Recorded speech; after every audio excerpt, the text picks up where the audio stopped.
I'm 34 years old now, and when I think of what I was thinking about when I was 14 or 15, it just absolutely makes no sense to me. I have no clue about what I was thinking about.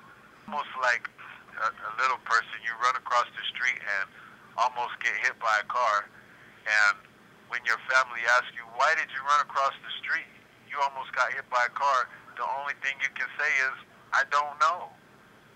And even though I don't know to an adult is pretty much an unacceptable answer, the reality is the little kid really don't know why he ran across the street. I made a bad choice and decision. This call is from a Colorado State Correctional Facility. And I'm paying for it every day. My background, I grew up as a military brat, born in Fukuoka, Japan, lived all over the United States, came to Colorado Springs in the early 60s. I grew up in a good family. I was the middle child. I was captain of the Cheyenne Mountain hockey team. Hockey was my life. We were state champions. I left that scenario to go get a job and be a professional hockey player maybe. I hurt my back, and within a matter of a year I was smuggling marijuana in the United States through Mexico and in Tucson, Arizona. And I did that for quite a few years, like 15 years. And then of course I escalated from marijuana to cocaine, and before you knew it I was carrying a gun, had aluminum foil over my windows in my house in Aspen. In 1974, at the age of 15, I was convicted of second-degree murder, tried as an adult, and sentenced to an adult correctional facility in Colorado. I was actually sentenced to maximum security prison, which is now called territorial. I ended up doing 4 years, 9 months, and 22 days on my time. Back in 1988, I was sent to the penitentiary my first time in Colorado as a state inmate.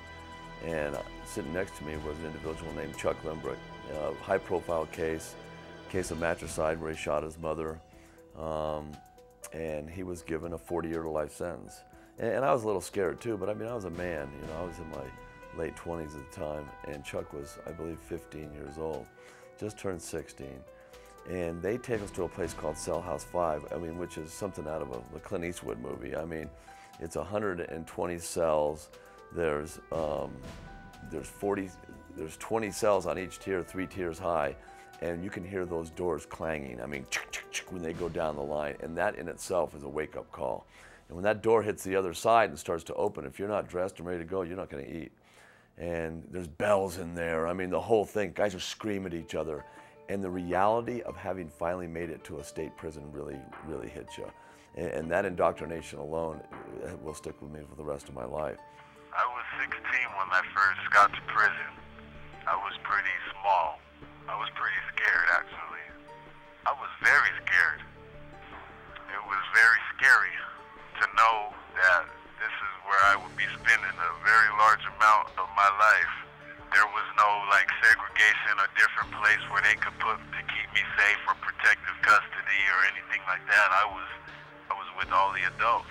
My personal opinion is that no juvenile should be convicted as an adult or sentenced as an adult or placed in an adult facility, regardless of the magnitude of the crime.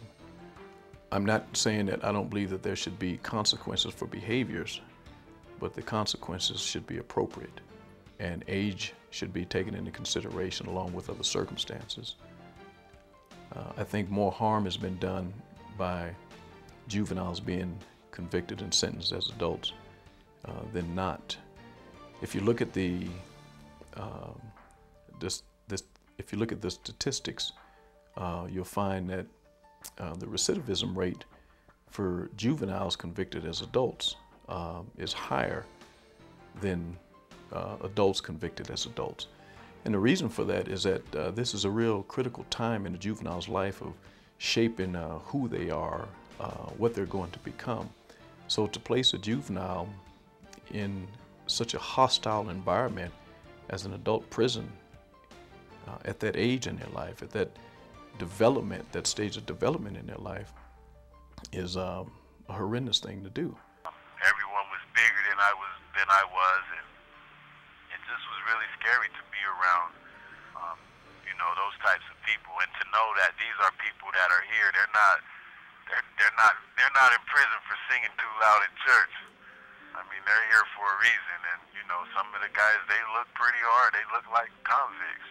The way that people treated me, it wasn't like they treated me like, you know, one of them. They treated me like I was someone that was vulnerable to the game. So, you know, a lot of people tried to push the envelope with me to take advantage of me when I was young.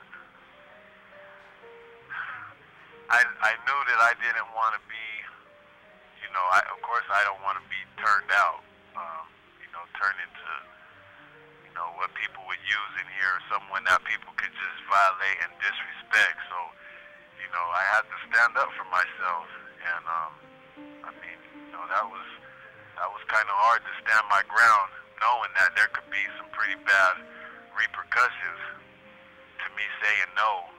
But the law of the prison for these kids is they have to fight, they have to join gangs, and then what happens is they get in trouble with Department of Corrections, and then they get sent to a control unit, and a control unit is a supermax prison. Supermax prisons are shown not to work. They're more expensive than regular prisons. They are not for the worst of the worst or the cream of the crap, as Department of Corrections likes to say. That's another problem with putting juveniles in the prison system there, is that the goodwill that exists on the inside of them will quickly be suppressed because they have to shift into a mode of survival if they're going to survive. Then once they are tried as adults, nobody cares about them. People think, particularly here in Colorado Springs, they think that, well, they deserve what they get. People have no idea what goes on in our jails and in our prisons.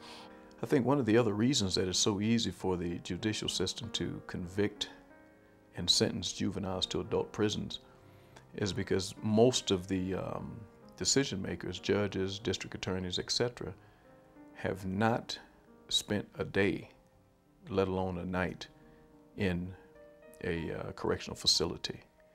One of the things I think that would help our society is if these decision makers would become more sensitive to the environments that they're sentencing or allowing their clients to go into.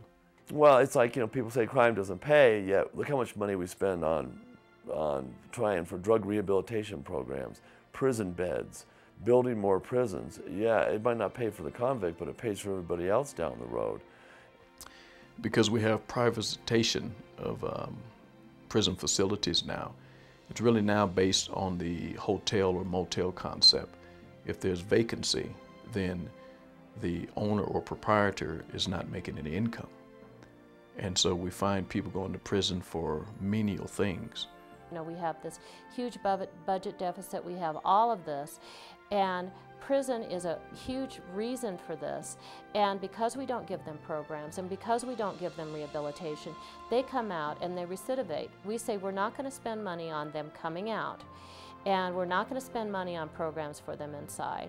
And so then what happens is they come back into the community right next door to you and me, and they don't have skills and they haven't been taken care of, and so they don't make our community safer. They're going to go back inside, and it's costing you and me a bundle, and America can't afford it.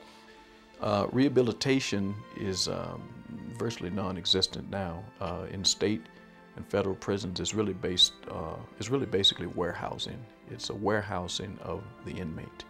When I came to prison, I took the GED pretest, and I passed, but because I was only 16, I had to wait for a year, but I wound up getting my GED. I took a couple semesters of college, but then at that time they took the Pell Grants away from the inmates, so we were no longer able to go to school. And after that, I didn't have anything left to do. Fortunately, there was a lady who was a school teacher. She's passed away now, but she started a workshop program, and she was teaching in that she let the inmates teach classes like life skills, math and science, and some different things. I taught some arts classes, so I taught some stuff about Shakespeare, and I did a couple of semesters of music history and music theory and stuff like that, since that's my area. If she don't take the initiative to do that for us, then we wouldn't have had that opportunity to have even those classes back then. So So not only do they have to contend with, dealing with the drama of being in prison and all the other inmates that are in prison, but then there's nothing for them to do to occupy their time. There's nothing to do to fill up a young mind's day. Nothing. Go to the yard and work out all day? Come on, man. That's crazy. The prison system didn't really offer me the tools that were needed to become rehabilitated. What I learned was how to be a better criminal. So even upon my release, for 5 or 6 years after that, I was just a better criminal. I didn't go back to prison, but I certainly perpetuated that criminal element at a higher level. Prison is full of professional criminals that just happened to got caught. I took up a vocational cooking class when I was incarcerated. And what's interesting, that was a 9-month course. I was certified as a chef. Upon my release, I went to try to get a job at a restaurant with my certificate. And of course, the certificate says Colorado Department of Corrections on it. So who wants to give me a job working around knives and working around people with that big signature of Department of Corrections on there?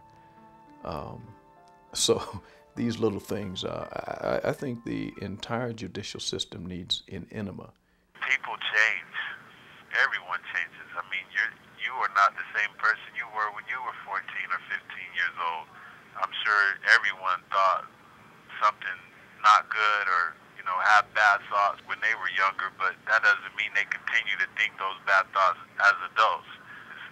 There's lots of people who were really, really good when they were little, but they grow up to make really bad choices and decisions. And lots of people who have made bad choices as young people grow up to make good choices and decisions.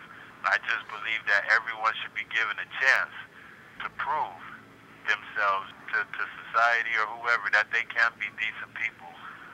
And, it's something that has to start right here, even in prison.